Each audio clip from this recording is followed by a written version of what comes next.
কিছু গাছ লাগিয়েছিলাম অন্য ফসলের পাশাপাশি।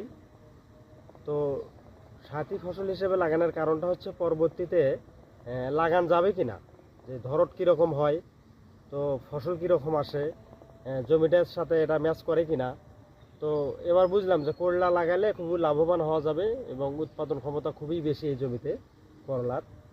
তো এত ঝামেলার মাঝেও যে এটা চাষ হয়েছে এখানে, মানে লাউয়ের ডগা, সিমের ডগা, তার মাঝে তো আমি পরবর্তীতে এটা চাষ করব। আমি আজকে উঠাতেছি, তো এতটা আশা করি নাই, তার চাইতে তো বেশি উঠছে দেখাই।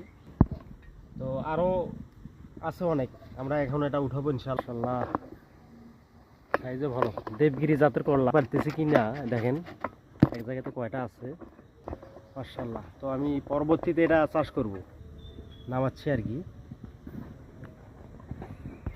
মাশাআল্লাহ সব মিলিয়ে মেপে দেখলাম 8 কেজি। তো এটা দেবগিরি জাতের করলার বীজ লাগিয়েছিলাম।